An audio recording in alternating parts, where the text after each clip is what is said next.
అధికారంలోకి అని అంటున్నారు అంతేనా?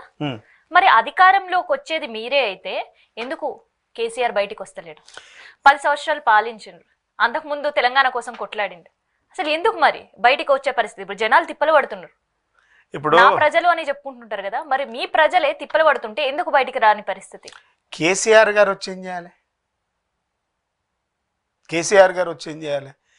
ఇలా కేసీఆర్ గారికి వస్తే సమాధానం చెప్పేటువంటి శక్తి సామర్థ్యాలు ఈ ప్రభుత్వానికి ఉన్నాయా?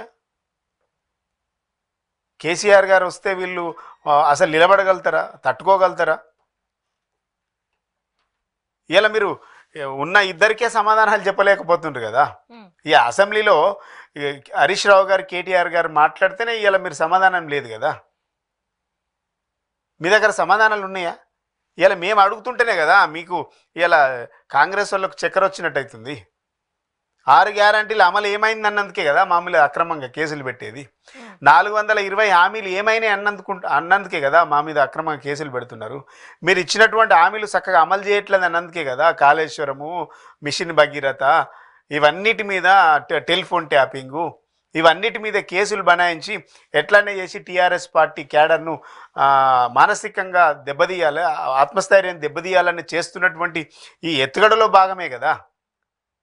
ఇలా కేసీఆర్ గారు ఇప్పుడు కేసీఆర్ గారు వస్తే తట్టుకునే శక్తి ప్రభుత్వానికి పార్టీకి ఉందా అంటున్నా నేను. ఏం చేయాలి? డెఫినెట్గా వచ్చినాడు వస్తాడు, కేసీఆర్ గారు వచ్చినాడు వస్తాడు. ఇలా ఏడాది గడవక ముందు ఎందుకు మాట్లాడాలని కేసీఆర్ గారు వదిలేసిండ్రు. వస్తాడు, రేపో మాపో వస్తాడు. ఏం సమాధానం చెప్పే కెపాసిటీ ఉంది వీళ్ళకు. ఈ పార్టీకి ఈ పరిపాలనకు ఒక కన్విక్షన్ లేదు, ఒక కాన్సన్ట్రేషన్ లేదు, ఒక ప్రజల సమస్యలపైన క్లారిటీ లేదు. ఇవన్నీ కూడా ఏం చేయాలనో వాళ్ళకు ఒక ఎజెండా లేదు, ఒక ప్రణాళిక లేదు. ఏం చేయాలి అసలు వీళ్ళు? ఈ ప్రభుత్వం ఏం చేస్తుంది అసలు? వీళ్ళు ఏడాది పాలన అన్నారు కదా, ఏడాది పాలనలో మా ప్రభుత్వం తరపునే ఇది మంచి పని చేసినామని ఒక్కటంటే ఒక్కటి చెప్పుకునేటువంటి పరిస్థితి ఉందా? ఈ ప్లానింగ్లో మేము ప్రజలకు ఇది చేసినామని చెప్పుకునేటువంటి వీళ్ళకు ఉందా అసలు?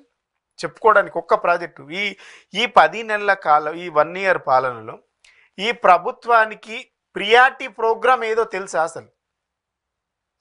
కాంగ్రెస్ ప్రభుత్వంలో ఫలానా ప్రాజెక్టు మా డ్రీమ్ ప్రాజెక్ట్, లేదంటే ఫలానా ప్రాజెక్టు, ఫలానా పథకం మా ప్రభుత్వం యొక్క మొదటి ప్రియారిటీ పథకం ఉందా? తీసుకొచ్చారు కదా హైడ్రా.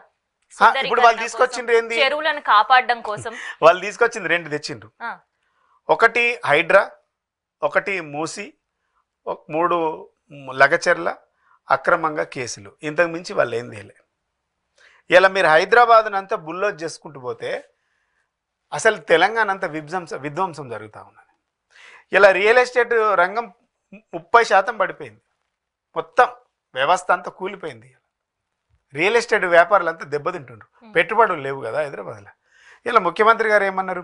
నాకు అత్యధికంగా తెలిసినటువంటి విద్య ఒక రియల్ ఎస్టేట్ రంగమే, నేను రాగానే దాన్ని 10 ఇంతలు చేస్తానని చెప్పిండు. 30 ఇంతలు పడిపోయింది. ఇప్పుడు ఉన్న అనుభవం దాంట్లో నేను అద్భుతంగా చేస్తానటువంటి ముఖ్యమంత్రి దాన్ని పెంచుడు దేవుడెరుగు 30% పడిపోయింది అంటున్నా. ఇలా రియల్ ఎస్టేట్ రంగం ఎవరైనా అక్కరకు ఆపదకు ఏదన్నా ఇల్లు అమ్ముకుందామన్నా, జాగా అమ్ముకుందామన్నా, బిడ్డ పెన్లో కొడుకు చదువుకో ఏదన్నా అమ్ముకొని పెట్టుకుందామంటే కూడా ఇలా కొనే పరిస్థితి లేరండి మార్కెట్లో. ఇలా మొత్తం నీకు బిజినెస్ అంతా పడిపోయింది. ఎందుకు పడిపోయింది? ఈ ప్రభుత్వం మీద నమ్మకం లేక. ప్రభుత్వం మీద నమ్మకం లేక కదా. మీరు ఏం చేస్తుండ్రు? ఇవన్నీ కూడా ప్రజలు గమనిస్తుండ్రు కదా. 10 సంవత్సరాలలో తెలంగాణ ఎట్లుండే,